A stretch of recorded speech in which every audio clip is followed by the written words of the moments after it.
The phone rang at 4:17 the morning. I knew before I answered that nothing good comes from a call at that hour. My hand shook as I reached for it in the darkness, Karen stirring beside me. "Is this Thomas Bryant?" A woman's voice, professional but gentle. "Yes. Who is this?" "Mr. Bryant, this is Dr. Sarah Chen from Mercy General Hospital in Houston. I'm calling about your son, Michael." The room spun. I sat up, my heart hammering against my ribs. "My son?" "Yes, sir. Michael Bryant. He was brought into our emergency room last night. He's stable now, but he's been asking for you." "That's not possible." The words came out as a whisper. "Michael died 18 years ago." There was a pause on the other end. "Mr. Bryant, the man here has your son's identification. He's given us details about his life, his family. He's very insistent that you're his father." "We buried him in 2007. My voice cracked. "We buried him. I understand this must be incredibly shocking, but would you be willing to come to Houston? I think you need to see this for yourself." I looked at Karen. She was awake now, her face pale in the dim light from my phone screen. "Tom? What's happening?" "They're saying Michael is alive. Let me take you back to August 2006, when Hurricane Katrina had just torn through the Gulf Coast like God's own fury. Michael was 24, fresh out of college, with a degree in architecture, and he'd gone to New Orleans with a volunteer group to help with rebuilding efforts. He'd always had that idealistic streak, wanted to make a difference. That was my boy. He called me on August 28th, 2006. I remember the date because it was 3 days before we lost contact. "Dad, you should see this place. It's devastated, but people are so resilient. We're helping rebuild a house today for a family who lost everything. Be careful down there, son. I've been watching the news. It's still dangerous. Flooding, contaminated water, buildings collapsing." "I know, Dad, but that's exactly why I need to be here. Someone has to help." That was the last time I heard his voice. For 3 days after that call, nothing. His phone went straight to voicemail. The volunteer organization lost track of him during a supply run. Then came the worst call of my life, not from a hospital with impossible news, but from a New Orleans detective telling me they'd found my son's backpack floating in the floodwater near the 9th Ward. Blood on the straps, his wallet inside, along with a photo of our family from his high school graduation. The search lasted 2 months. They dragged parts of the bayou, searched collapsed buildings, checked every morgue and hospital in Louisiana and Mississippi. Nothing. Michael Bryant had vanished into the catastrophe like smoke. Then, in January 2007, they found remains in a submerged car that had been swept nearly 15 miles from where Michael was last seen. The body was badly decomposed, damaged by water and time, but there was clothing that matched what Michael had been wearing, a watch his grandfather gave him. And when they ran DNA tests on tissue samples, it came back at 73% match to our family DNA. The detective explained it. "Mr. Bryant, in cases like this, with decomposition this severe, we can't always get a perfect match. 73% is within the range we see for parent-child relationships, especially with degraded samples. Combined with the personal effects and the location, we're confident this is your son." What do you do with that? How do you argue with science, with experts, when you want so desperately to believe your child is just lost somewhere, waiting to come home? You can't. So we held a funeral. We buried what they told us were Michael's remains in Pine Grove Cemetery, under an oak tree, with a headstone that read Michael James Bryant, 1982 to 2006. Beloved son and brother, forever in our hearts. Karen planted forget-me-nots around the grave every spring. I visited every Sunday after church. We learned to live with the hole in our lives, the way you learn to live with a missing limb. It aches, especially when it rains, but you adapt because what choice do you have? My daughter Rebecca, Michael's younger sister, she got married in 2010, graduated medical school in 2014, had twin boys in 2018. Michael missed all of it. We kept photos of him up in the house, talked about him at holidays. "Uncle Michael would have loved this," Rebecca would tell her boys. showing them pictures of their uncle they'd never meet. 18 years. 18 years of grief, of learning to live with loss, of visiting that grave. And now this phone call. Karen and I were on a plane to Houston by noon. Neither of us had slept after that call. We just sat in our kitchen as the sun came up, holding hands across the table, afraid to hope, afraid to believe. What if it's him? Karen whispered. What if it's not? I countered. What if it's someone pretending? Someone who stole his identity? But what if it is, Tom? What if our boy is alive? I couldn't answer that. The possibility was too enormous, too impossible to wrap my mind around. We landed in Houston at 3:47 inches the afternoon. Dr. Chen met us in the hospital lobby. She was younger than I'd imagined, maybe 40, with kind eyes behind wire-rimmed glasses. Mr. and Mrs. Bryant, thank you for coming. I want to prepare you. The man in room 412 has been through significant trauma. He has scars, he's malnourished, and his memory has been affected. He knows his name is Michael Bryant. He knows he's from Columbus, Ohio. He remembers his family. But there are gaps, large gaps, in his memory of the past 18 years. What happened to him? Karen asked. How did he end up here? He was found 2 days ago near the port of Houston, dehydrated and disoriented. A dock worker called 911. When he regained consciousness, he started talking about needing to find his father, Thomas Bryant, in Columbus. We ran his fingerprints through the system, and they matched prints on file from a background check your son had done for volunteer work in 2006. Fingerprints? That was more concrete than 73% DNA from a degraded sample. My hands went numb. But I need to be honest with you, Dr. Chen continued. Given the circumstances, given that you believed your son deceased, we need to verify his identity thoroughly. We've already drawn blood for a DNA test. Results should be back in 48 hours. But I thought you should see him. Talk to him. Sometimes family can recognize things that tests can't. She led us down a corridor, past rooms with beeping machines and hushed voices. Room 412 was at the end. Dr. Chen paused with her hand on the door. He's been asking for you constantly. He's very insistent that he needs to see his dad. She opened the door. The man in the bed was thin, almost gaunt. His dark hair was longer than Michael ever wore it, streaked with premature gray. He had a beard, uneven and scraggly. Scars crossed his forearms, the kind you get from manual labor or rough living. His face was weathered, aged beyond his years.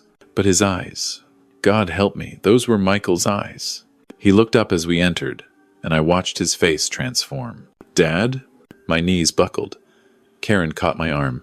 Dad, it's me. It's Mike. He tried to sit up, wincing with pain. I'm sorry. I'm so sorry it took so long. I moved forward like I was walking through water. Every step felt surreal, dreamlike. I reached the bedside and looked down at this stranger who wore my son's eyes. Tell me something, I managed to say. Tell me something only Michael would know. He blinked, and tears rolled down his weathered cheeks. You used to make me pancakes shaped like Mickey Mouse every Saturday morning, but you always messed up the ears, made them too big, and you'd say, well, I guess he's got elephantiasis of the ears today. The world tilted. Karen gasped behind me. Nobody knew that. That was just us, just our kitchen, just our Saturday morning ritual that ended when Michael went to college. When I was 7, he continued, his voice breaking, I fell out of the treehouse in the backyard and broke my arm. You carried me to the car, drove 90 miles an hour to the hospital, ran 2 red lights. You held my hand the whole time they set the bone, and you cried more than I did. You told me you'd build a better treehouse, one I couldn't fall out of. You never did. Mom wouldn't let you. Oh my God. Karen pushed past me, reaching for him. Michael. Hi, Mom. He grabbed her hand with both of his, holding on like she might disappear. I missed you so much. I couldn't move, couldn't speak. This was impossible. We'd buried him. I'd stood over his grave for 18 years, talked to a headstone, mourned a son who was supposedly in the ground. Tom. Karen looked back at me, tears streaming down her face. It's him. I know it's him. I finally found my voice. Where have you been? What happened? They found remains. They found your things, they said. Dad, I don't remember everything. Michael's face contorted with pain, and I wasn't sure if it was physical or emotional. It's like there's fog in my head. I remember the hurricane, helping rebuild houses. I remember going to get supplies one day. Then it gets blurry. He took a shuddering breath. I remember waking up in the back of a truck, hands tied. Other people there too, scared, confused. We were taken somewhere. I don't know where. Made to work. A factory? A warehouse? The details are fuzzy. Years just blur together. Work, sleep, work, sleep. They kept us controlled, kept us from leaving. Some kind of labor camp, I think, but I can't remember exactly where. Human trafficking, Dr. Chen said quietly from the doorway. We believe he was a victim of human trafficking. It's more common than people realize, especially in the aftermath of natural disasters when people are displaced and vulnerable. How did you escape? I asked. Michael shook his head slowly. I don't fully remember. There was a fire, maybe? Or a raid? Everything was chaos. I ran. I just ran and kept running. I ended up in Texas somehow. I've been trying to find my way home, trying to remember who to call, where to go. My memory's been coming back in pieces. I remembered you, Dad. I remembered home. I remembered I needed to find you. He looked up at me with those eyes that were definitely, impossibly, my son's eyes. I'm sorry I disappeared. I'm sorry I couldn't come home sooner. I'm sorry for whatever pain I caused you. I broke. 18 years of grief, of visiting a grave, of believing my son was dead, all came crashing down. I grabbed his hand, felt his pulse, his warmth, his aliveness. We buried you. Michael, we buried you. I put flowers on your grave every week. I know. Fresh tears tracked down his face. I'm sorry. I'm so sorry. Karen was sobbing, holding him, and I wrapped my arms around both of them. This broken stranger who knew things only my son would know, who had my son's eyes, my son's fingerprints. We stayed in that room for hours. Michael drifted in and out of sleep. Dr. Chen said his body was still recovering from malnutrition and exhaustion. When he was awake, he told us fragments. Working in some kind of manufacturing facility. Living in crowded barracks. Guards who spoke Spanish and English. Years that blended together into an endless present tense. He remembered trying to escape twice before and being caught.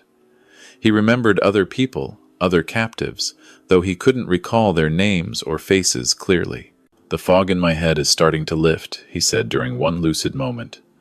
Being here, seeing you, it's like pieces are clicking back into place. I remember Rebecca, my little sister. How is she? She's a doctor now, Karen told him. She has 2 boys, twins. They're 6 years old. I'm an uncle? A ghost of a smile crossed his face. I'd like to meet them. You will, I promised. You will. The DNA results came back 3 days later. 99.97% match. There was no doubt the man in that hospital bed was my son. Michael James Bryant, who we'd declared dead in 2007, was alive, which meant the remains we'd buried weren't his. I called the New Orleans Police Department from the hospital cafeteria. Explained the impossible situation. They were skeptical at first, but the fingerprints and DNA didn't lie. They reopened the case, exhumed what we'd buried in Pine Grove Cemetery. 2 weeks later, they had answers. The remains belonged to Daniel Chen, a 26-year-old volunteer from California who'd also gone missing during the Katrina relief efforts. Same time, same area, same circumstances. He'd been carrying Michael's backpack. They must have crossed paths. Maybe Michael gave it to him. Maybe it was stolen. Maybe they were taken together and belongings got mixed up. The 73% DNA match that had seemed conclusive in 2007, with better testing technology, they could now see it had been a degraded sample that gave a false positive in the parent-child range. We'd buried the wrong young man. The New Orleans detective, the same one who'd called me in 2006, called me with the update. His voice was heavy with emotion. Mr. Bryant, I am so sorry. The science was limited back then. We truly believed we were bringing your son home. I can't imagine what you've gone through, what the Chen family has gone through. Have you told them? I asked. Daniel's family? We're contacting them now. At least they'll finally have answers. Finally be able to properly lay their son to rest. There was grief in that too. Joy that Michael was alive, but grief for the Chens, for Daniel, for the mistake that had left two families in pain. We brought Michael home to Columbus 4 weeks after that phone call. He was stronger by then, had gained some weight, looked a little more like himself. Rebecca brought the twins to meet their uncle at the airport. When Michael saw her, he cried again. Becca, you're all grown up. You missed my awkward teenage years, she said, hugging him. Lucky you. I'm sorry. Stop apologizing. You're here now. That's what matters. The twins, Connor and Ethan, stared up at this stranger their mother was hugging. Is that really Uncle Michael? Connor asked. It really is, Rebecca told them. The one who died? Ethan asked, with the brutal honesty of 6-year-olds. The one we thought died, Rebecca corrected. But he was just lost. And now he's found. Michael knelt down to their level, wincing slightly. Hi, guys. I'm sorry I missed the first 6 years. Think we can make up for lost time? Connor considered this seriously. Do you like dinosaurs? I love dinosaurs. Okay, you can stay. We all laughed, and it felt like the first real laughter I'd had in 18 years. Bringing Michael home wasn't easy. He had nightmares, flashbacks. Some days he'd wake up not knowing where he was. The therapist said he likely had PTSD, that he'd need time to process the trauma. We didn't push him for details he couldn't remember. We just tried to give him space to heal. He moved into his old room, which we'd kept exactly as he'd left it in 2006. Posters of bands he used to like on the walls, architecture books on the shelves. He'd stand in the doorway sometimes, just staring, like he couldn't believe it was real. It's like I'm haunting my own life, he told me one evening. We were sitting on the back porch, watching the sunset. I remember this person I used to be, but I'm not him anymore. 18 years changed me. I miss so much. You're still my son, I said. That hasn't changed. Did you think about me? All those years? Every single day. I went to your grave every Sunday. Told you about what was happening in our lives. Your mom planted flowers. We never forgot you, Michael. Not for one day. He was quiet for a long moment. I thought about you too. Even when I couldn't remember clearly, even when everything was foggy, there was this feeling, this pull toward home, toward you. That's what kept me going. The knowledge that somewhere, someone was waiting for me. We always were. The investigation into Michael's captivity continued. FBI, Homeland Security, task forces. They found the facility where he'd been held, a manufacturing plant outside Brownsville, Texas, that was using trafficked labor. 42 people were rescued. The operation had been running for over 20 years, cycling through victims, many of whom had been taken during disasters when people were vulnerable and displaced. Hurricane Katrina, the Haiti earthquake, the Indonesian tsunami, predators taking advantage of chaos. Michael testified when he could, though his memories remained fragmentary. He helped them identify locations, faces, details. His testimony, combined with evidence from the raid, led to arrests. The people who'd stolen 18 years of his life would face justice. But justice couldn't give those years back. Couldn't undo the trauma, the scars, the lost time. What it could do was give us forward. Michael started seeing a therapist twice a week, started regaining strength, putting on weight, started sleeping through the night more often than not. He reconnected with old friends who'd thought him dead, went to Rebecca's house for dinner and played dinosaurs with his nephews, applied for a new social security card, a new driver's license, all the documents that said, yes, you exist, you're alive, you're here. 3 months after coming home, he asked me to take him somewhere. Pine Grove Cemetery, he said. I need to see it. We drove there on a Sunday morning, like I'd done for 18 years.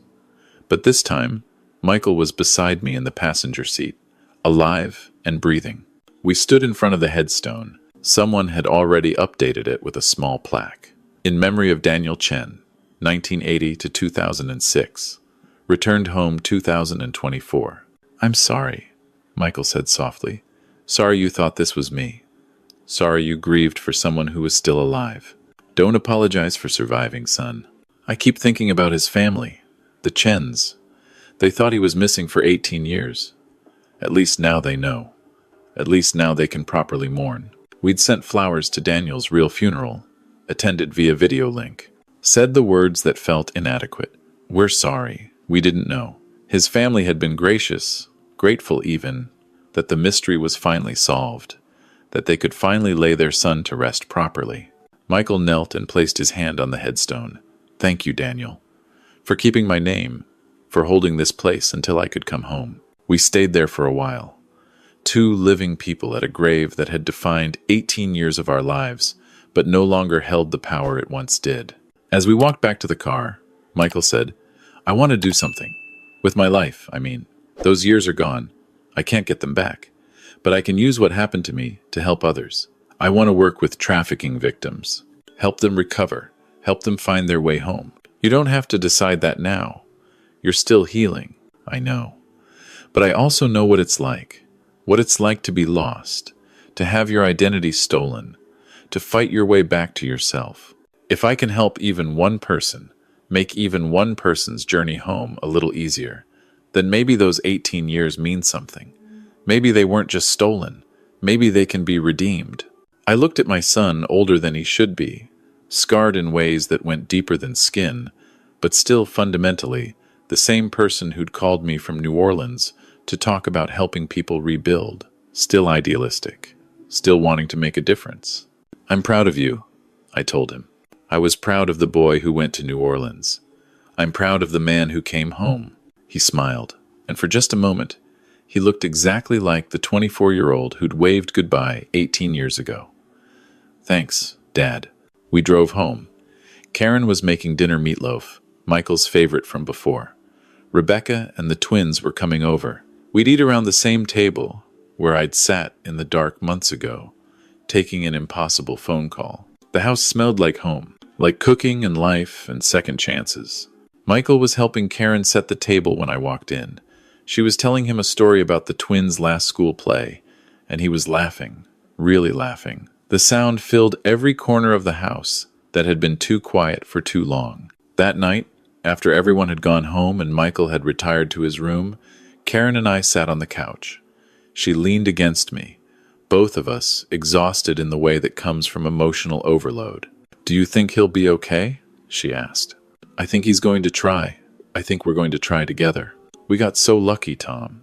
How many families never get this? Never get their missing person back? I know. I thought about Daniel Chen's family, about the 42 people rescued from that facility, about all the others still missing, still lost, still waiting to come home. I know. She was quiet for a moment. Then, I don't understand how this happened, how the DNA was wrong, how we buried someone else, how Michael survived all those years and found his way back. I don't understand it either, but I'm grateful. Every impossible piece of it. Upstairs, I heard Michael's door open, heard him go to the bathroom. Normal sounds, living sounds. The sounds of my son home. The phone rang early the next morning. Not 4:17 this time, 8:30. A reasonable hour. It was the FBI agent working Michael's case. Mr. Bryant, I wanted to give you an update. We've identified 6 more people from the facility who were taken during Katrina. We're working on reuniting them with their families. Your son's testimony has been crucial. That's good news. There's more. Michael's case has been getting media attention. We've had 3 other families reach out, people who lost someone during Katrina and never got closure. They want to know if their loved ones might still be alive, might have been trafficked like Michael. I thought about 18 years of visiting a grave, 18 years of believing something that wasn't true. Tell them to hope, I said. Tell them not to give up. We will. And Mr. Bryant, your family's story, what you've been through, it's making a difference. People are paying attention to trafficking in a way they haven't before. Michael's survival, his return, it's giving other families hope. After I hung up, I went upstairs. Michael's door was open. He was sitting on his bed, looking at old photo albums Karen must have brought him. Pictures of him as a kid, a teenager, a young man. "Hey, Dad." He looked up. "Want to tell me some stories? Help me fill in the gaps?" I sat beside him. "Where should we start?" "The beginning. Tell me about when I was born. Tell me everything. I want to remember it all." So I did.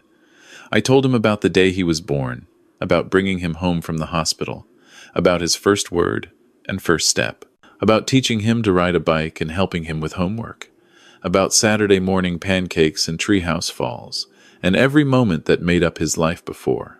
And as I talked, watching him take it in, watching him piece together the person he used to be with, the person he'd become, I realized something. We'd been given something precious, not just Michael back, but the chance to tell him his own story, to give him back pieces of himself that had been stolen. That evening, Michael came down to dinner carrying something, one of his old architecture textbooks from college. "I've been looking through this," he said. "I remember loving this, wanting to design buildings that would last, that would mean something." "You can still do that," Rebecca said. "Maybe. Or maybe I'll design something different now. Shelters for trafficking victims, safe houses, places where people can rebuild their lives." He smiled. "Still, architecture. Just a different kind." Karen reached across the table and took his hand. "Whatever you decide, we're here. We've got time now. We've got time. Time. 18 years stolen, but however many we had left, we'd have them together. Not the life we'd planned, not the simple continuation of before, but something else. Something harder won, and maybe, because of that, more precious. My son was home, scarred, changed, carrying weight that showed in his eyes and his dreams. But home. And every morning when I wake up and hear him moving around upstairs, hear his voice talking to his mother in the kitchen, hear him laugh at something, Rebecca texts him, I'm reminded that impossible things can happen, that people can come back from the dead, not literally, but close enough, that graves can be empty and still hold grief, and that same grief can transform into joy, so intense it hurts. The phone call at 4:17 changed everything, split our lives into before and after. Before, when Michael was a name on a headstone and an ache that never healed. After, when he's a person in our home, healing slowly, but healing. I don't know why we got this miracle when so many families don't. I don't know why Michael survived when others didn't. I don't pretend to understand the mathematics of grief and grace. But I know this. My son was lost, and now he's found. Was dead, or so we believed, and is alive. And every day we get with him is a gift we'll never take for granted again. Every single day.